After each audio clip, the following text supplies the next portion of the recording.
ଶିକ୍ଷାଦାନର ବିକଳ ଚିତ୍ର ଭୁଶୁଡ଼ି ପଡ଼ିଛି ଶିକ୍ଷା ବ୍ୟବସ୍ଥା। ଆମେ କହୁଛୁ ଢେଙ୍କାନାଳ ଜିଲ୍ଲା କଙ୍କଣହାଡ଼ ବ୍ଲକ କାନ୍ତଲ ପଞ୍ଚାୟତ ରଗଡ଼ା ରୂପେ ପରିଚିତ ପୁଟିପାଳ ଗ୍ରାମରେ ଶିକ୍ଷାର ବିକଳ ଚିତ୍ର ଭୁଶୁଡ଼ି ପଡ଼ିଛି ଶିକ୍ଷା ବ୍ୟବସ୍ଥା। ଶିକ୍ଷକ ଆସନ୍ତି ମାସକୁ ଦିନେ କିମ୍ବା 2 ଦିନ। ଏଠି କହିବାକୁ ଗଲେ ସରକାରଙ୍କ ଦରମା ଖାଇ ଶିକ୍ଷା ବିଭାଗର କର୍ମଚାରୀମାନେ ଶିକ୍ଷାର ଧ୍ୱଜା ଉଡ଼ାଇଛନ୍ତି। ରାଜ୍ୟ ସରକାରଙ୍କ ଠାରୁ ମୋଟା ଅଙ୍କର ଦରମା ନେଇ ଚିଙ୍ଗୁଡ଼ି ଖାଇ ଘୁଙ୍ଗୁଡ଼ି ମାରିବାରେ ବ୍ୟସ୍ତ। ଶିକ୍ଷା ବ୍ୟବସ୍ଥା ପଛରେ ଚୁଲିକି ଯାଉ, ଶିକ୍ଷକଙ୍କ ପକେଟ୍ ଗରମ ଥାଉ। ଏମିତି ଏକ ମିଛ ଶିକ୍ଷାଦାନ ବିକଳ ଚିତ୍ର ଦେଖିବାକୁ ମିଳିଛି। ଜିଲ୍ଲାପାଳଙ୍କ ନିର୍ଦ୍ଦେଶ କ୍ରମରେ ଏଠି 2 ଜଣ ଶିକ୍ଷକ ନିଯୁକ୍ତ ହୋଇଥିବା ବେଳେ ଶିକ୍ଷକଙ୍କ ଦେଖା ମିଳୁନାହିଁ। କଣ କହୁଛନ୍ତି ଲୋକମାନେ ସ୍ପଷ୍ଟ ରୂପରେ ଶୁଣି ନିଅନ୍ତୁ। ସ୍ଥାନୀୟ ଲୋକମାନଙ୍କ କହିବା କଥା ଯେ ଶିକ୍ଷକମାନେ ମାସକୁ ଦିନେ କିମ୍ବା 2 ଦିନ କାର୍ଯ୍ୟରେ ଯୋଗ ଦେବା ପାଇଁ ଆସନ୍ତି। ଏଠି ଶିକ୍ଷାର କିପରି ଉନ୍ନତି ହେଉଥିବ ଆପଣମାନେ ସ୍ପଷ୍ଟ ରୂପରେ ଜାଣିପାରୁଥିବେ। ତାପରେ ଆମେ ଯାଇଥିଲୁ ଏକୁଲୁ ପ୍ରାଥମିକ ବିଦ୍ୟାଳୟକୁ। କଣ କହୁଛନ୍ତି ପ୍ରଧାନ ଶିକ୍ଷକଙ୍କ ସାଥିରେ ଦେଖାଗଲା ପରେ ଜଣାପଡ଼ିଲା କି କହୁଛନ୍ତି ଏଠି ଜଙ୍ଗଲୀ ହାତୀର ଭୟରେ ଆମେ ଡ୍ୟୁଟିରେ ଯୋଗ ଦେଇ ପାରୁନୁ ଏବଂ ଏ ବିଷୟରେ ବ୍ଲକ ଶିକ୍ଷାଧିକାରୀଙ୍କୁ ଅବଗତ କରାଇଛୁ ଓ ଅଧିକାରୀ କହିଛନ୍ତି ମାସକୁ 2 ଥର ଯାଆନ୍ତୁ, କିନ୍ତୁ ରେଜିଷ୍ଟରରେ ଫୁଲ ମାସ ପ୍ରେଜେଣ୍ଟ ପକେଇ ଦରମା ନେବାର ବ୍ୟସ୍ତ।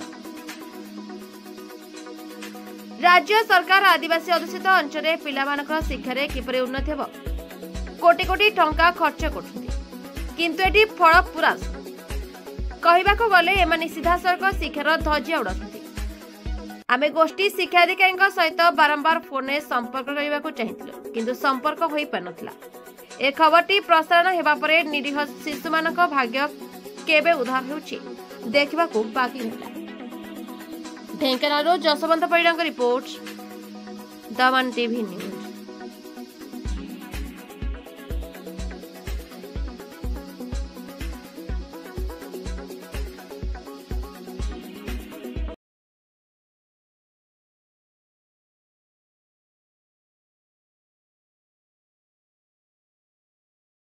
असिस्टेंट टीचर कौन कहे आज पुटीपाल स्कूल रे शिक्षक नहांती आम जहाँ खबर पाइलु आपण हेटे नियुक्ति अच्छा कौन कहे से विषय आम सारे सबुदिन तो जाऊँ आम 2 जन से अच्छु जड़े आम भाषा शिक्षक आ सबुदिन जाऊँ कि आज सार ट्रेनिंग पड़ जाए तो ये एरिया हाथी उपद्रव हाथी भय जो मुझे एकुटिया जाइए एकुटिया सार से जाई हेनी। अच्छा आपणकर शिक्षा अधिकारी को विषय किसी अवगत कर हाँ एक कथा आम आम प्रधान शिक्षक को जनईलु प्रधान शिक्षक ब्लॉक शिक्षा अधिकारी को जन।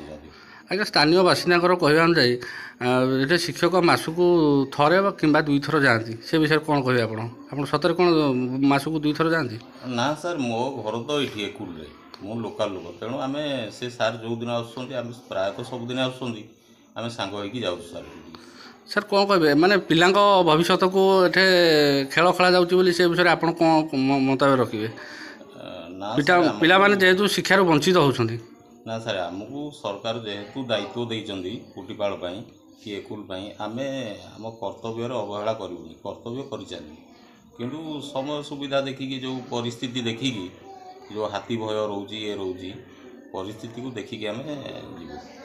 धन्यवाद। आपण परिचय मुझे सरकारी उच्च प्राथमिक विद्यालय भारप्राप्त प्रधान शिक्षक कौन कहे आज जो पुटीपाल स्कूल जो शिक्षक मैंने उपस्थित नहांती से पिलाने बुलाबुली कर विषय कौन आप कहे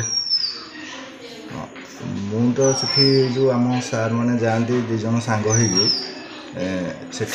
जेहेतु सार ट्रेनिंग पड़ी जन सार आ जन सार जावाई असुविधा सम्मुखीन होती जोटा कि एकुटिया जावा हाथी बर्तमान लोक मारिदे जा रास्त एकुटिया जावा संभव होनी तेणुक 2 जन सांग हेल्ले से जाऊँ सर गाँ लोक मैंने भी पचारि बुझार कहले मसक सार मैंने थे कि 2 थर आसती से विषय आप कौन मो पाखे सेमती सूचना ना मुझे जानी सर मैंने सबुदिन जाऊँ संभव माने संभव कहले मैंने जो हाथी भय टे लोक मानकर भय तो मैंने अच्छी हाथी आम बीओ सार को लिखिकी अभियोग जनईचु सार मान जनईचु जा ऑफिस रे आम कौन किसी गोटे सुविधा करूँ सार मैंने हाथी भय जो जावार समस्या होती कौन